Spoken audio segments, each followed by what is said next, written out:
Welcome back. आज के इस वीडियो लेक्चर में हम ट्रांसपोर्ट इन प्लांट का जो टॉपिक है उसको आगे बढ़ाएंगे। इसके पहले वाले लेक्चर में हम लोगों ने देखा था ऑस्मोसिस, उसके टाइप्स यानी कि एंड ऑस्मोसिस, एक्सॉस्मोसिस, और वहाँ पर देखा था हमने टाइप्स ऑफ सोल्यूशन जैसे आइसोटोनिक, हाइपोटोनिक और हाइपरटोनिक। इसके बाद अगर हमको देखना है कि ऑस्मोसिस किस तरह से हो रहा है तो इसके लिए यहाँ पे ऑस्मोस्कोप का यूज़ करेंगे। ऑस्मोस्कोप क्या है? It is a setup to see या ऑब्जर्व द ऑस्मोसिस। ये दो तरह से हो सकता है। यहाँ पे टू टाइप्स है। पहला है पोटैटो ऑस्मोस्कोप और दूसरा है थिस्टल फनल एक्सपेरिमेंट के द्वारा ऑस्मोस्कोप को देखना। अब यहाँ पर पोटैटो ऑस्मोस्कोप को देख लेते हैं। पोटैटो ऑस्मोस्कोप को बनाने के लिए एक पोटैटो लेंगे, उसको चारों तरफ से क्या कर देंगे, उसका छिलका निकाल देंगे यानी कि पीलिंग कर देंगे। बेस को फ्लैट रखेंगे, बीच में एक टनल बनाएंगे। इस टनल में 10% या फिर उससे ज़्यादा का सुक्रोज सोल्यूशन रख देंगे, sucrose solution in the tunnel of potato. और जिस लेवल तक सुक्रोज सोल्यूशन रखेंगे उस लेवल पर एक मार्किंग पिंग लगा देंगे और इस पोटैटो को एक बीकर में रखेंगे जिसमें कि पानी भरा होगा। कुछ समय बाद ये देखेंगे कि ये सुक्रोज सोल्यूशन था, यहाँ पर सुक्रोज सोल्यूशन, तो कुछ समय बाद देखने को मिलेगा इसका लेवल बढ़ा हुआ है, इंक्रीज लेवल। और ये क्या इंडिकेट कर रहा है कि एंडोस्मोसिस हुआ है। इसको कैसे समझेंगे? ये वाटर जो साइड में है ये पोटैटो के थ्रू हो करके यहाँ पे चला जाएगा और ये वाटर लेवल को यहाँ पे बढ़ा देगा। तो इसके अंदर हाई कंसंट्रेशन था। वाटर के अंदर अगर देखें तो इसमें कैसा कंसंट्रेशन होगा? Low concentration. तो आपको ये पता है कि लो से हाई की ओर वाटर का मूवमेंट होता है। तो इस प्रकार से ये एंडोस्मोसिस को शो कर रहा है। अगर दूसरा एक्सपेरिमेंट को देखें थिस्टल फनल एक्सपेरिमेंट के लिए, तो ये एक प्रकार का थिस्टल फनल है। इसके माउथ को किस तरह से कवर किया है? एक मेम्ब्रेन जो कि एसपीएम की तरह से एक्ट कर रहा है। अब यहाँ पर भी सुक्रोज सोल्यूशन रखा गया है। अब ये वाटर जो है यहाँ से सीधे इसके अंदर जाएगा थ्रू द मेम्ब्रेन और कुछ समय के बाद ऐसा लगेगा कि लेवल बढ़ा हुआ है।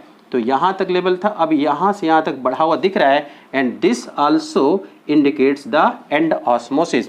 अब इसके बाद ऑस्मोमीटर देखेंगे। आपको यहाँ पे डिफरेंस देखना है कि ऑस्मोस्कोप है, ऑस्मोस्कोप का मतलब टू सी, ऑब्जर्व करना या देखना, और यहाँ पर क्या है? मेजरमेंट के लिए है।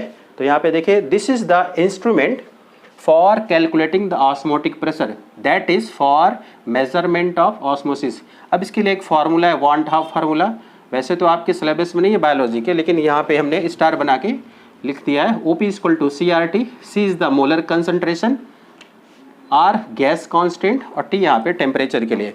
अब यहाँ पर देखेंगे factor affecting the osmotic pressure. अब कौन सा है यहाँ पे फैक्टर, लेकिन उसके पहले ऑस्मोटिक प्रेशर के डिफिनेशन देख लेते हैं। Osmotic pressure is the pressure that develops in solution. ये याद रखेंगे, सोल्यूशन के अंदर डेवलप होने वाला प्रेशर है। किसके लिए? To prevent the further entry of water otherwise cell can burst, यानी कि एक लिमिट तक पानी की एंट्री को करता है, उसके आगे रोक देता है। स्पेशली कहाँ पे बस्ट हो सकता है? इन एनिमल सेल जो कि आउटसाइड द बॉडी है। Plant cell do not burst because of presence of cell wall. Cell wall rigid होती है, इसलिए प्लांट सेल के फटने के चांस नहीं होते हैं। अब यहाँ पर देखिए फैक्टर क्या है? Factor number 1 concentration of solute. अब ये डायरेक्टली प्रोपोर्शनल है, जितना ज़्यादा यहाँ पे सोल्यूट का कंसंट्रेशन होगा उतना ही ज़्यादा उसका होगा osmotic pressure. More solute more will be osmotic pressure. तो यहाँ पे लिखा that is solute concentration directly proportional to osmotic pressure.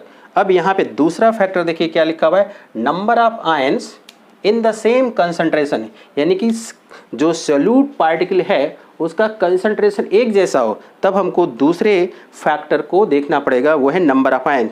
यहाँ पे देखिए लिखा हुआ है बेरियम क्लोराइड, दूसरा है सोडियम क्लोराइड और तीसरा है ग्लूकोज। यहाँ पे तीनों का कंसंट्रेशन देखिए सेम टू सेम है, 10 ग्राम और यहाँ पर भी 10 ग्राम लिया हुआ। तब इस कंडीशन में देखना पड़ेगा कौन सबसे ज़्यादा आयंस बना रहा है। बेरियम क्लोराइड में 3 आयन बनेंगे, इसमें 2 और इसमें नील यानी कि 0 आयन बनेगा क्योंकि ये नॉन इलेक्ट्रोलाइट है।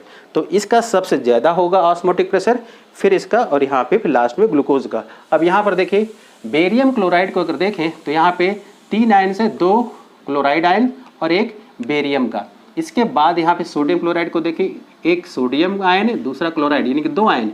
यहाँ पे आयंस नहीं बनेगा, no ions because it is a non electrolyte. अब ये जो पूरा फैक्टर था इससे क्या पता चलता है, दस the net direction and rate of osmosis depends on both. ये बहुत इंपॉर्टेंट पॉइंट है। अब प्रेशर ग्रेडियंट पर डिपेंड करेगा और दूसरा कंसंट्रेशन ग्रेडियंट। कंसंट्रेशन ग्रेडियंट का मतलब यहाँ पर ये देखेंगे, जितना ज़्यादा कंसंट्रेशन होगा सॉल्यूट का उतना ही ज़्यादा उसका ऑस्मोटिक प्रेशर होगा। तो ये हो गया। अब यहाँ पे प्रेशर ग्रेडियंट क्या है, प्रेशर ग्रेडियंट का मतलब low OP to high OP जाएगा, तो वो होगा प्रेशर ग्रेडियंट। लो ओपी से हाई ओपी को ही जो है वाटर का मूवमेंट होगा, and this is the case of pressure gradient. अब दूसरा क्या है यहाँ पर, osmosis occur simultaneously in response to driving force, यानी कि जिधर की ओर वो खींचेगा पानी के लिए उधर की ओर ही ऑस्मोसिस होगा। तो यहाँ पर इस वर्ड का इंपॉर्टेंस है। अगर हम ऑस्मोटिक प्रेशर को मॉडर्न टेक्नोलॉजी के सेंस में देखें तो इसको बोला जाता है Sai S. Sai is the solid potential. अब यहाँ पे इसको कैसे प्रोनाउंस करेंगे, this is Sai and this is S, तो यहाँ पे साई और एस, तो इसको ओपी को साई एस बोला जाएगा, या फिर बोल सकते हैं साई पाई, पाई साई पाई, और इसका पूरा नाम है ऑस्मोटिक पोटेंशियल। यानी कि ओपी और ये दोनों टर्म एक जैसे हैं, but with the reverse sign. यहाँ पे देखना पड़ेगा, दोनों एक जैसे हैं न्यूमेरिकली लेकिन माइनस साइन के साथ।